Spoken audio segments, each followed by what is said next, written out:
Angel Di মারিয়ার Europe অধ্যায় শেষ হয়ে গেছে এখানেই। 2007 সাল থেকে বেনফিকার হয়ে তিনি খেলছিলেন। সেই আর্জেন্টাইন কিংবদন্তি ফুটবলার বেনফিকা দিয়েই তার ইউরোপ অধ্যায় শেষ করলেন। যেখান থেকে তিনি ইউরোপে এসেছিলেন সেই রোসারিও সেন্ট্রালেই তিনি ফিরে যাচ্ছেন। মাঝের সময়টায় Real Madrid, Manchester United, PSG, Juventus, বেনফিকার মতো ক্লাবে তিনি খেলেছেন। জিতেছেন লা লিগা, জিতেছেন চ্যাম্পিয়ন্স লিগ। একমাত্র ম্যানচেস্টার ইউনাইটেডের ওই এক বছরের অধ্যায়টা বাদ দিলে আমার মনে হয় আনহেল দি মারিয়া ইউরোপের এই সময়কালের ভেতরে one of the best footballers ছিলেন। রোসারিও সেন্ট্রালে যেখান থেকে উঠে এসেছেন তার গল্পটা আমরা মোটামুটি সবাই জানি। ঘরের মধ্যে কয়লার প্রলেপ পড়ে থাকতো, সেখান থেকে তিনি ইউরোপে এসে ইউরোপ ব্লেজ করে গেছেন। লিওনেল মেসির পর যদি আর্জেন্টাইন ইতিহাসে এই কারো নাম নিতে হয়, এখানে আপনি আনহেল দি মারিয়ার নামটাই অবশ্যই নেবেন। এবং রিয়াল মাদ্রিদে তার স্টিনটা যেভাবে শেষ হয়েছে একটু বিটার সুইট বলতে পারেন। চ্যাম্পিয়ন্স লিগ জিতেছেন লাস্ট ম্যাচে, কিন্তু সেটা তার শেষ ম্যাচ হয়ে থাকলো ইউরোপে। তারপর পিএসজি, মাঝখানে ম্যানচেস্টার ইউনাইটেডের স্টিনটা তো ওভাবে বলা যায় না, কিন্তু দি মারিয়ার মাঝখানে ওই আর্জেন্টাইন ব্যাপারটা আছে যে খুব সাধারণ একটা মানুষ, যার কাছ থেকে আপনি খুব বেশি এক্সপেক্ট করবেন না, কিন্তু প্রত্যেক বছর তিনি তার খেলার মাত্রাটা বাড়িয়েছেন, এক্সপেকটেশন বাড়িয়েছেন। এবং লিওনেল মেসির সময়ে যে কারো প্রতি আরো একটা মায়া কাজ করে, এরকম ভালোবাসা কাজ করে, সেটা দি মারিয়ার খেলা এরকম না দেখলে হয়তো আমরা বুঝতেও পারতাম না দি মারিয়া কতটা ইম্পর্টেন্ট একজন ফিগার আর্জেন্টিনার বাইরেও ইউরোপে। 4টা ম্যাচ, 4টা পেনাল্টি, 4টা গোল। ক্লাব বিশ্বকাপটাও তিনি শেষ করলেন আসলে খুব পিকে থেকে, যদিও দলটা আর ওপরে গেল না। সেটা যাওয়াও হয়তো খুব অসম্ভব কিছুই ছিল, চেলসির সঙ্গে তারা ফেভারিট ছিল না।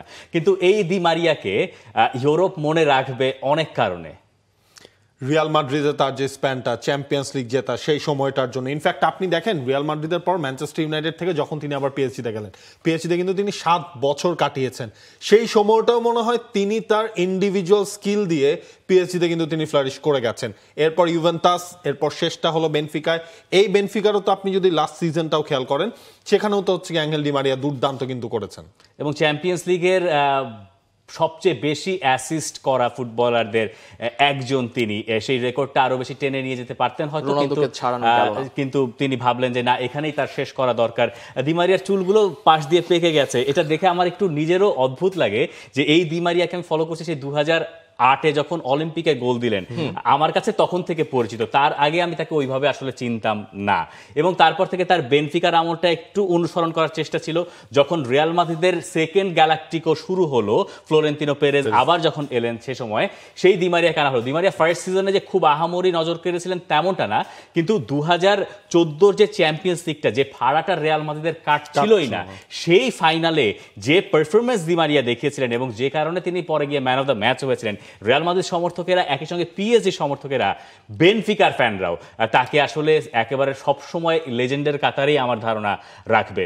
শুধু ম্যানচেস্টার ইউনাইটেড ছাড়া তিনি যে ক্লাবগুলোতেই খেলেছেন সবগুলো ক্লাবে তিনি লেজেন্ডের কাতারে থাকবেন। The final man, the final guy, final man. Di মারিয়াকে নিয়ে আপনি আপনার মন্তব্য জানাতে পারেন আমাদের কমেন্ট সেকশনে। For more updates, subscribe to our YouTube channel and click on the bell icon. Follow us on Facebook and Instagram.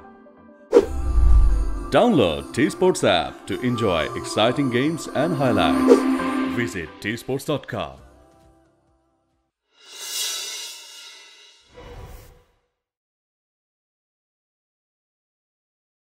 For more updates, subscribe to our YouTube channel and click on the bell icon. Follow us on Facebook and Instagram. Download T-Sports app to enjoy exciting games and highlights. Visit tsports.com.